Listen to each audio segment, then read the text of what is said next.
Hello and welcome back to the On the Football Zone and a weekend review, reviewing the Premier League and Championship action from this week. And yeah, let's get straight into it with Crystal Palace for West Ham 3 in a dramatic game on Saturday in the Premier League.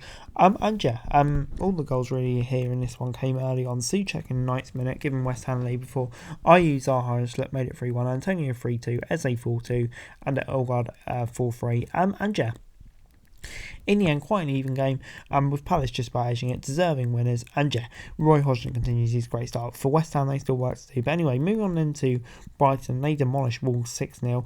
Undorf Gross with 2, Welbeck with 2, and Ondorf with 2.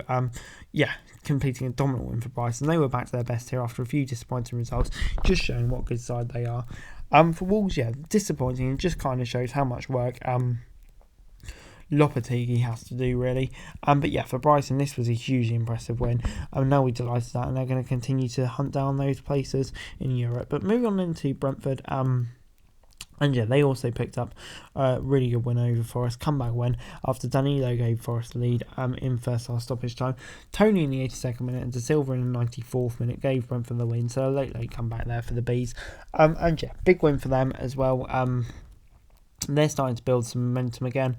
2 wins on the trot with that win over Chelsea as well. But Forest, this could be a big blow for them in the relegation battle. You really feel like such a disappointing one for them. But moving on into Sunday's games and starting off with Newcastle, and they also had to come from behind to beat Southampton after a Stuart Armstrong goal in the 41st minute gave the Saints the lead, but Callum Wilson and Walcott in goal, and Callum Wilson again gave Newcastle the 3-1 win. And no doubt about it, Newcastle were absolutely deserving winners here. Kind of demolished Southampton.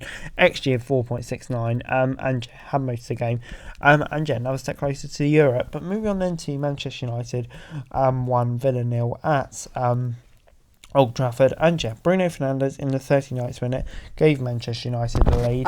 They managed to hold on to, I would say a deserved victory here. Just about had enough of over Villa. Big win for them. They're pretty much securing their Champions League status now. But for Aston Villa, hugely disappointing result for them. Obviously needing something to keep the European push going, but still in good form. I still think they can make something. Moving on into Fulham, and they were defeated 2-1 at home to Manchester City. Haaland, who else gave City the lead in the 3rd minute from the spot before, Vinicius in the 15th minute made it 1-1. And Alvarez in the 32nd minute made it 2-1 to Manchester City. Manchester City dominated here. Fulham didn't offer much really at all, and City dominated. In the end, probably the scoreline was kind on for them, but City, just keep on moving on. Moving on into Bournemouth, and they picked up another impressive win over Leeds, 4-1. Lerma gave them a 2-0 lead before Bamford made it 2-1. Solanke 3-1, Semenyo 4-1. In the end, wasn't close at all really. Bournemouth just about deserved the win, I would say. Maybe 4-1 scoring this last season, but it kind of shows how poor Leeds are defensively. Rumours are of Meg Sang coming in, which would be good, I think, for them at least. But moving on into Bournemouth, and it's just so impressive the job that Gary O'Neill has done there. But Liverpool, weren't they involved in a dramatic game on Sunday, defeating Tottenham 4-3. They raced into a 3-0 lead before Tottenham fought back through Kane, Son and Richarlison finally scoring in the 93rd minute. And then Jota scored on the other end. Klopp was given a yellow card, pulled his hamstring. It's absolute chaos. But Liverpool somehow escaping with the win, and what a huge win it was for them. They're finding some momentum now, but for Tottenham, it's literally the most Spursy thing that could ever happen, really. Moving on into Monday, and it was Leicester 2, Everton 2 at the King Power. Calvert-Lewin gave Everton the lead from the 15th minute before Soichu and Vardy made it 2-1. Maddison then missed the spot hit deep in first half stoppage time before Iwobi scored in the second half to make sure it was a share of the spoils. And on the whole, I would say that was probably a fair result. Really not much separating the two. It's a brilliant game. Both these teams showing fight to really want to stay in the league. It looks like it's going to go right down to the wire. Arsenal 3, Chelsea 1 was the score on Tuesday night in the Premier League. And yeah, a good win for Arsenal. Good for them to bounce back. For Chelsea, their horrific season continues. It was Odegaard with 2 goals in the first half an hour and Jesus in the 34th minute. It was Chelsea who pulled one back in the second half. But yeah, Arsenal were dominant here. Frank Lampard, yeah, I mean, he's just having an awful time, it is, isn't it? Arsenal, probably too late for the title, but also important for them to bounce back. So I'll be pleased with that. But yeah, in the end, a pretty comfortable win for the Gooners here, you'd say. Moving on into the Championship, and a dramatic game on Friday night saw Blackpool relegated after they were defeated 3-2 at home by Wigan. And yeah, Wigan took the lead early on through Tom Bradshaw, but Blackpool equalised from the spot through Yates. But Bradshaw again made it 2-1, and Furiani made it 2-2 before Fleming got the deciding goal from the spot to make it 3-2 to Millwall. And yeah, close game. Millwall probably just about deserved the win. Big win for them. On their own playoff ambitions. I mean, it's in their hands going to the last day. But Blackpool over the course of the season just haven't been good enough and kind of feel like they've never recovered from Critchley leaving them. But moving on then to the Championship, and yeah, it finished Sunderland 2, Watford 2 at the Stadium of Light. And yeah, Cavaselli gave them the lead in the 17th minute. Watford before Pretorius made it 2-2, but a comeback from 95th minute, and Patrick Roberts made it 2-2. And yeah, in the end, Sunderland probably on the licking stats were really disappointed they didn't win it. But still a very good fight back from them, and they'll be pleased with that. Moving on into Stoke as they take on QPR at the Bet365. And yeah, Albert Adoma gave them the lead in the 48th minute, and they held on. And for Gareth Ainsworth, yeah, you have to be delighted for him, really. Just show brilliant fighting spirit, really, after such a tough start to win 2 in a row and secure their safety. It's not what QPR would have wanted at the start of the season, but they got the job done.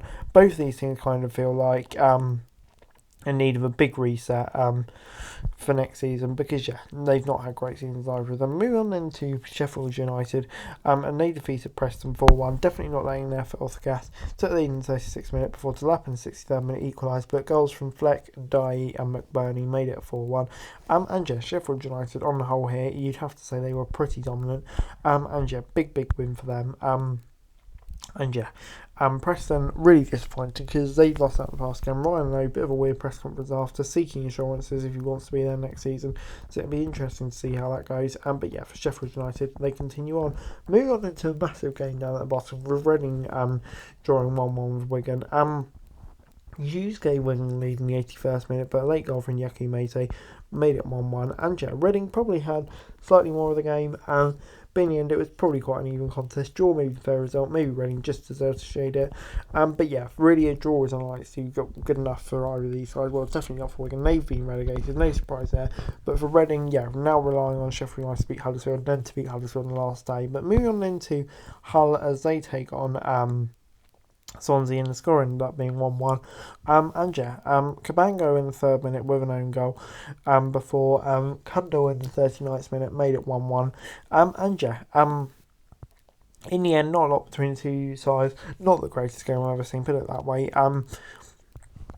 Yeah, kind of a game between two sides at the end of the season now, with just not a lot to play for, really, if you know what I mean. So yeah, moving on then to a side that is closing on the playoffs. Brilliant atmosphere at the Ricoh Arena for Coventry 2, Birmingham 0. And yeah, it was Eccles in the 3rd minute who gave Coventry lead before Gyökeres in the 42nd minute from the spot made it 2-0. And yeah, in the end, Coventry, definitely the best side here. Marching into playoffs in really good form. And yeah, can't wait to see what they can do. Likely to be in a playoff against Middlesbrough, it seems. And yeah, that's definitely going to be a blockbuster one to watch. But yeah, great from Coventry here. But moving on into Ashton Gate, where it finished. Bristol City 1, Burnley 2 at Ashton Gate. And yeah, it's Benson in the 33rd minute who gave Burnley the lead before Conway in the 60th minute made it 1-1. Rodriguez in the 62nd minute made it 2-1 to Burnley. And yeah, a game which Burnley, I would say, just felt themselves to win. And yeah, they continue momentum. Obviously had a few games where they dropped off, but now really finishing off strong, it seems. Bristol City, slightly frustrating result, but kept the champions on this for most of it. Moving on into West Brom as they defeated Norwich 2-1 at the Hawthorns, and it was Sargent who actually gave Norwich lead in the 41st minute, but just before half-time, Townsend equalised, and Jeb Wallace after half-time, 10 minutes after, made it 2-1 to West Brom. And yeah, West Brom edging the game and getting the win that they deserved. Big win for West Brom this. yeah, just keeps them in the hunt getting into the last game.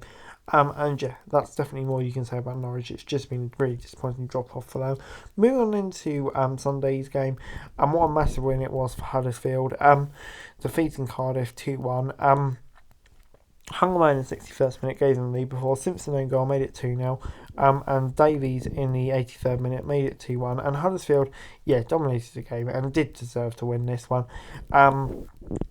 A big win for them as well. They're not out of the woods yet. We saw how good Sheffield United were, so it could all lead to a final day showdown. But it's a massive step towards safety for Neil Warnock's side, and yeah, he's working his magic again.